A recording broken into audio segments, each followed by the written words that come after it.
Bonjour et bienvenue dans le Talent Club.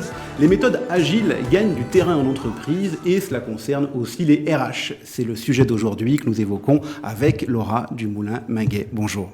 Bonjour Thomas. DRH de Mazen, champion marocain qu'on ne présente plus avec des méthodes très innovantes. Alors justement, les RH agiles, qu'est-ce qu'on entend par là ? Les entreprises doivent se réinventer pour garder le rythme d'un monde en mutation, en pleine mutation, un monde changeant, imprédictible et toujours plus complexe.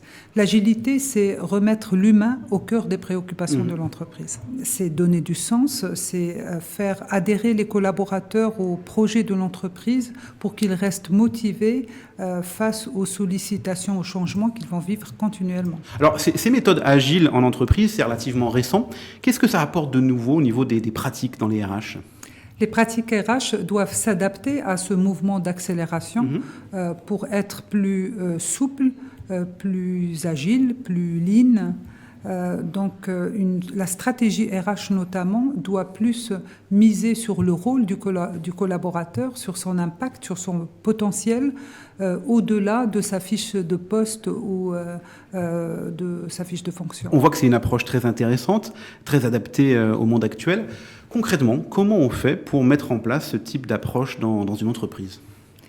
Tout d'abord, je pense que c'est une histoire de culture. C'est la culture de l'entreprise qui, à l'image des startups, va prôner la liberté d'entreprendre, le plaisir de contribuer à un projet, l'autonomie, la créativité, le bien-être dans le travail. Donc je pense que c'est ce type de culture qui permet de faire émerger l'agilité en entreprise. Ce que vous voulez dire par là, c'est que quelque part, la culture agile, c'est un peu prendre de l'état d'esprit des startups et l'injecter dans des grands groupes. Absolument. Et alors, ça passe par quoi ? C'est des types de recrutement différents, c'est de la formation, on accompagne les collaborateurs, comment on y arrive ? Oui, par exemple, au niveau du recrutement, aller au-delà des méthodes classiques de regarder le diplôme, de vérifier le titre, les expériences. On va chercher plus les aptitudes du candidat quant à la résolution des problèmes, au sens de la créativité, de l'innovation. On va aussi beaucoup regarder le savoir-être, qui est aussi important que la technicité, que le savoir-faire et que tous les acquis, parce que c'est ce qui permet de travailler sur un niveau supérieur de l'optimisation des organisations, donc en créant des conditions de travail favorables, de l'exemplarité, du respect, des valeurs de respect, de partage qui favorisent le collaboratif. Donc on voit que ça induit un mode de recrutement assez nouveau dans les entreprises et pour les personnes qui sont déjà là, qu'est-ce qu'on leur propose ? Alors donc justement, nous parlons de développement des compétences. C'est la clé de voûte de notre promesse employeur chez Mazen, qui se veut une entreprise apprenante. Nous encourageons les collaborateurs à choisir des formations qui vont les propulser rapidement vers d'autres rôles. Nous avons aussi, par exemple, une université interne, des collaborateurs qui forment d'autres collaborateurs, parce que Mazen étant une entreprise d'experts. Et donc, c'est par cette formation des formateurs, cet échange, ce laboratoire interne, nous créons par la même occasion une synergie entre les équipes.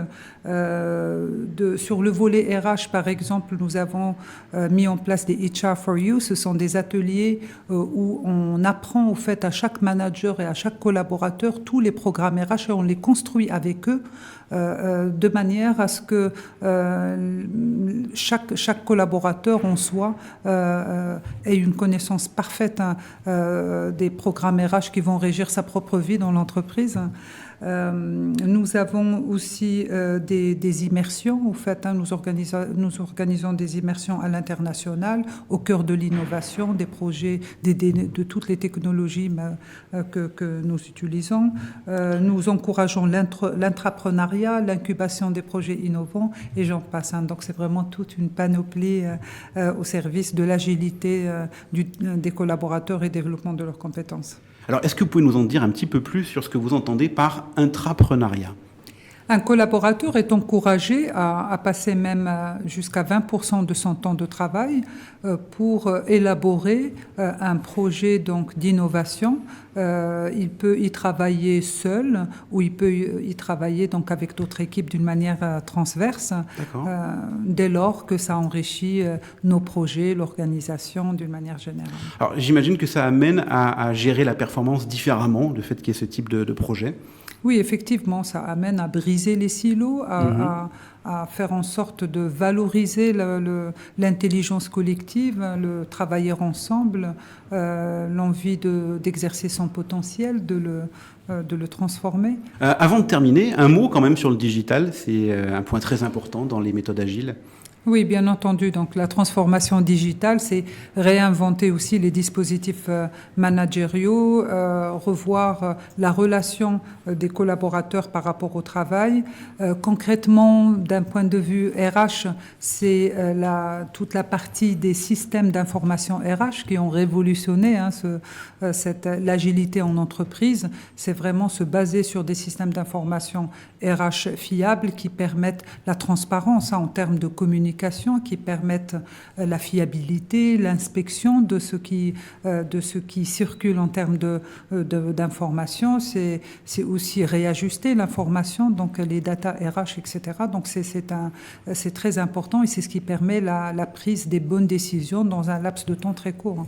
Alors on voit évidemment qu'il y a beaucoup de nouveaux outils avec cette méthode agile. Et au quotidien, pour les collaborateurs, au niveau opérationnel, comment ça se passe ? Au quotidien, c'est veiller à ce que l'environnement de travail soit sain et que la sérénité soit là. C'est ce qui permet de faire émerger la créativité, la motivation et qui établit le lien de confiance nécessaire. Donc être agile, c'est encore une fois avoir un objectif commun, simplifier la relation au travail, aller au-delà des relations hiérarchiques tout en les respectant pour favoriser les interactions. C'est s'adapter au changement et développer les réflexes pour sortir du cadre lorsque c'est nécessaire pour trouver de nouvelles solutions. C'est aussi l'autonomie que l'on donne aux collaborateurs. On va renforcer les décisions qui viennent du terrain, bottom-up, de manière à ce que le rôle du manager soit plus un rôle de facilitateur, de chef d'orchestre. Pour finir, je dirais, c'est donner le droit à l'erreur. C'est important. Qu'est-ce que ça veut dire, ce droit à l'erreur ? Le droit à l'erreur, parce que c'est nécessaire de faire des essais avant de réussir des choses. Le retour d'expérience, c'est ce qui nous apprend le plus. Et donc, donner ce droit à l'erreur, qui est cadré, bien entendu, mais c'est important que la bienveillance soit de mise, de manière à encourager les propositions, la créativité. Merci beaucoup, Laura Dumoulin-Minguet. Je rappelle que vous êtes DRH chez Mazen. Pour les entreprises qui nous regardent, qui sont intéressées par ce type d'approche, le mot de la fin. Je dirais que l'agilité, plus qu'une méthode, c'est une posture, un état d'esprit tourné vers l'ouverture. C'est une combinaison de souplesse, de mobilité, de rapidité au service de l'efficacité. Merci beaucoup pour ce partage d'expérience autour de l'agilité en entreprise, un sujet qu'on abordera à nouveau dans Cravate Club. À très bientôt.